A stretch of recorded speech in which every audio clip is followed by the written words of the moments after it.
ನಮಸ್ಕಾರ, ನ್ಯೂಸ್ 26ಗೆ ಸ್ವಾಗತ. North Bengaluru educational trust, Kammagondanahalli, Bengaluru ಇವರ ಸಮೂಹ ಸಂಸ್ಥೆಗಳಾದ MNTI, NBPU ಕಾಲೇಜ್ ಹಾಗೂ PPA ಶಾಲೆ ಸಂಯುಕ್ತ ಆಶ್ರಯದಲ್ಲಿ 70ನೇ ವರ್ಷದ ಕನ್ನಡ ರಾಜ್ಯೋತ್ಸವ ದಿನಾಚರಣೆ ಅಂಗವಾಗಿ ಕಾರ್ಯಕ್ರಮವನ್ನು ಹಮ್ಮಿಕೊಳ್ಳಲಾಗಿತ್ತು. ಬೆಳಿಗ್ಗೆ 10:30ರಿಂದ ನಾಡ ಧ್ವಜಾರೋಹಣ ಕಾರ್ಯಕ್ರಮವನ್ನ ಶ್ರೀ ಶಾಂತಕುಮಾರ್ ಅಧ್ಯಕ್ಷರು NBET ಅವರು ಸಲ್ಲಿಸಿದರು. ಪ್ರಸ್ತಾವನೆಯನ್ನ ಡಾಕ್ಟರ್ DN ಹರಿದಾಸ್ ಕಾರ್ಯದರ್ಶಿ NBET ಹಾಗೂ ಮುಖ್ಯ ಅತಿಥಿಯಾಗಿ ಶ್ರೀ ನೇತ್ರಾಮೂರ್ತಿ MN, ವಕೀಲರು ಮತ್ತು ಸಮಾಜ ಸೇವಕರು ಉಪಸ್ಥಿತಿಯಲ್ಲಿ ಶ್ರೀ G ರಾಜೇಂದ್ರ ಕೋಶಾಧ್ಯಕ್ಷರು, ಶ್ರೀಮತಿ ಸರೋಜಿನಿ ಪ್ರಸಾದ್ ಜಂಟಿ ಕಾರ್ಯದರ್ಶಿ, ಶ್ರೀಮತಿ ನೀರಜಾಕ್ಷಿ ಶೈಕ್ಷಣಿಕ ಸಲಹೆಗಾರರು, ನಿರ್ದೇಶಕರಾದ ಶ್ರೀ L ಮಂಜುನಾಥ್ ರವರು ಹಾಗೂ M ಮಂಜುನಾಥ್, ಶ್ರೀ BS ಲಕ್ಷ್ಮೀಶ ಹಾಗೂ ಆಡಳಿತ ಮಂಡಳಿಯ ಸದಸ್ಯರು ಹಾಗೂ ಶಿಕ್ಷಕ ವೃಂದದವರು, ವಿದ್ಯಾರ್ಥಿಗಳು ಉಪಸ್ಥಿತರಿದ್ದರು.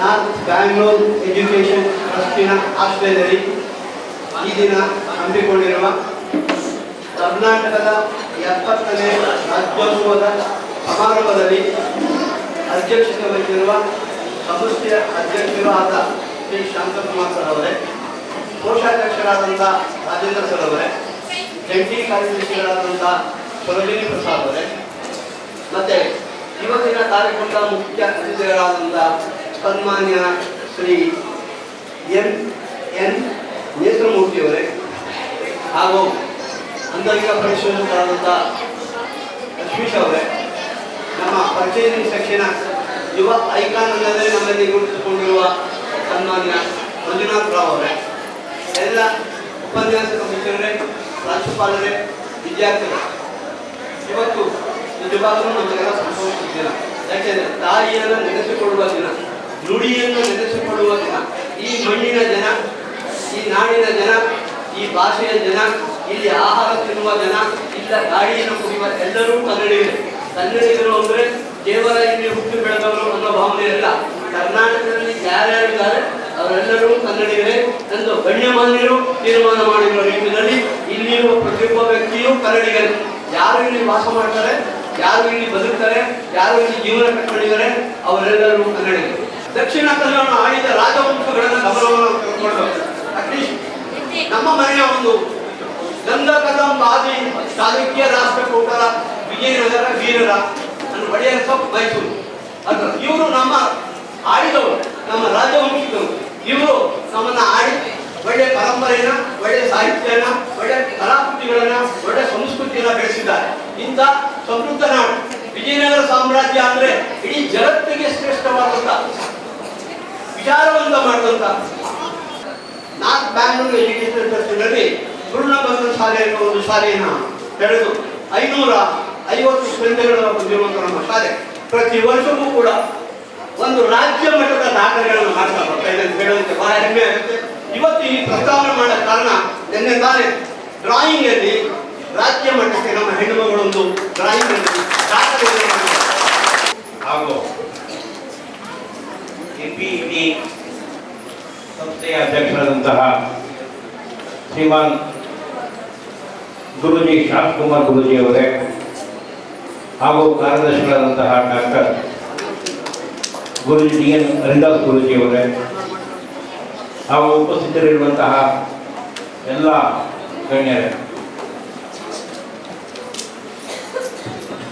ಈಗಾಗಲೇ ಪೂರ್ಣ ಪ್ರಜ್ಞೆ ಅಂದರೆ ಎರಡು ರೀತಿ ವಿಂಗಡಣೆ ಮಾಡ್ಬೋದು. ಒಂದು ಪೂರ್ಣ, ಇನ್ನೊಂದು ಪ್ರಜ್ಞಾ ಅಂತ.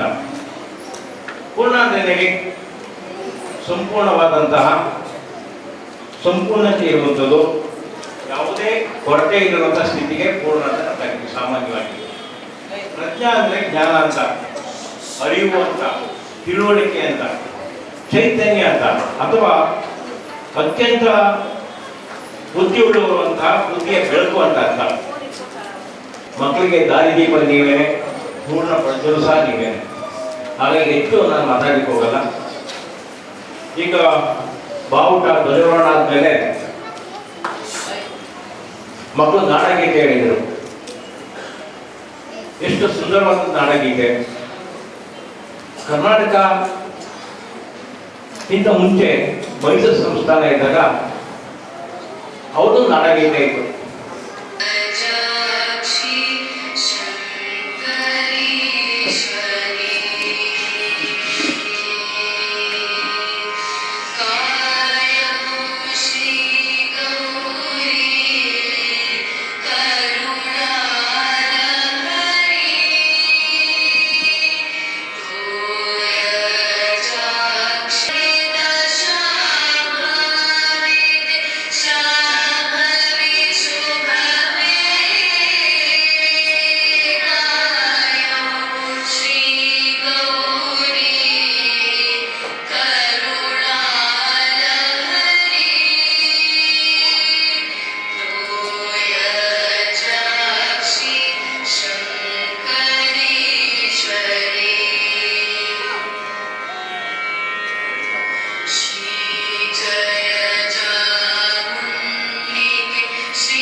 ಜಿಲ್ಲಾ ಮಟ್ಟಕ್ಕೆ ಕಳಿಸ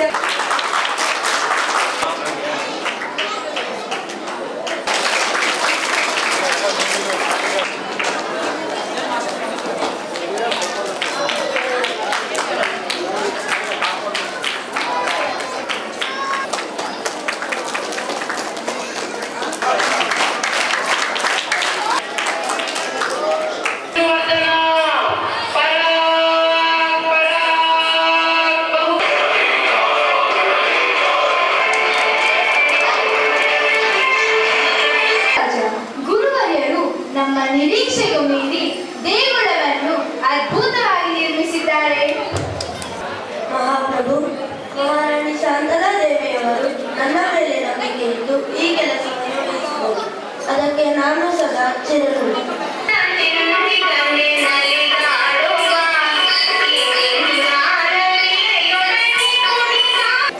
ಪ್ರಜೆಗಳೇ, ಹೊಯ್ಸಳ ಸಾಮ್ರಾಜ್ಯ ಈ ಲಾಂಛನದ ಹಿಂದೆ ಒಂದು ಕಥೆಯೇ ಇದೆ.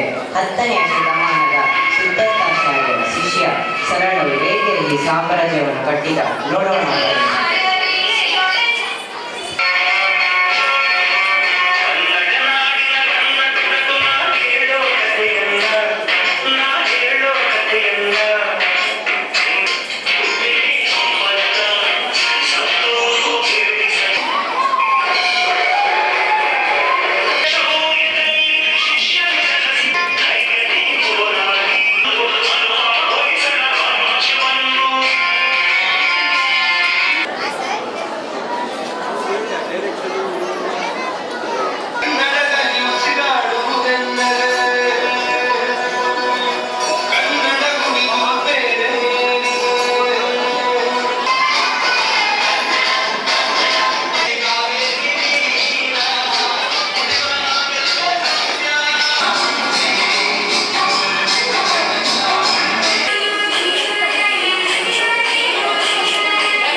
ಹಿಂದ್ಗಡೆ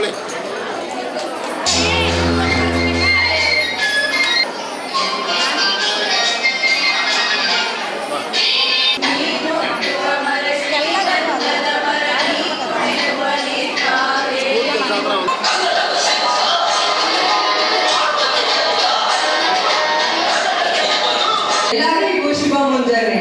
ಸಭೆಯಲ್ಲಿ ಉಪಸ್ಥಿತರ ಎಲ್ಲರಿಗೂ 70ನೇ ಕನ್ನಡ ರಾಜ್ಯೋತ್ಸವದ ಕನ್ನಡ ರಾಜ್ಯೋತ್ಸವವನ್ನು ಪ್ರತಿ ವರ್ಷದ ನವೆಂಬರ್ 1ರಂದು ಆಚರಿಸಲಾಗುತ್ತದೆ. ಮೊದಲು ಇದನ್ನು ಮೈಸೂರು ರಾಜ್ಯವನ್ನು ಕರೆಯಲಾಗುತ್ತಿತ್ತು. 1956 ನವೆಂಬರ್ 1ರಂದು ಮೈಸೂರು ರಾಜ್ಯವನ್ನು ಕರ್ನಾಟಕ ರಾಜ್ಯವೆಂದು ಸಂಕೇತಿಸಿದ ಪ್ರಯುಕ್ತ ಇಂದು ರಾಜ್ಯೋತ್ಸವ ಆಚರಿಸಲಾಗುತ್ತದೆ. ಈ ದಿನವನ್ನು ನಾವು ನಾಡ ಹಬ್ಬವನ್ನಾಗಿ ಆಚರಿಸುತ್ತೇವೆ. ರಾಜ್ಯೋತ್ಸವದ ದಿನವನ್ನು ಕರ್ನಾಟಕ ರಾಜ್ಯದಲ್ಲಿ ಸರ್ಕಾರ ದಿನವೆಂದು ಪಟ್ಟಿ ಮಾಡಲಾಗಿದೆ ಮತ್ತು ವಿಶ್ವದಾದ್ಯಂತ ಕನ್ನಡಿಗರು ಇದನ್ನು ಆಚರಿಸುತ್ತಾರೆ. ಕರ್ನಾಟಕ ಸರ್ಕಾರದಿಂದ ರಾಜ್ಯೋತ್ಸವದ ಪ್ರಶಸ್ತಿ ಪ್ರದಾನ ಮಾಡಲಾಗುತ್ತದೆ. ಕರ್ನಾಟಕ ರಾಜ್ಯೋತ್ಸವದಲ್ಲಿ ಕನ್ನಡ ನಾಡು ಉತ್ಸವದ ಬಣ್ಣದಲ್ಲಿ ಮೆರೆಯುತ್ತದೆ. ಇದಾಗಿತ್ತು ಈ ದಿನದ ವಿಶೇಷ. ಇನ್ನಷ್ಟು ಸುದ್ದಿಗಾಗಿ ನೋಡ್ತಾ ಇರಿ ನ್ಯೂಸ್ 26 ಕನ್ನಡ. ನಾವು ನಿಮ್ಮೊಂದಿಗೆ.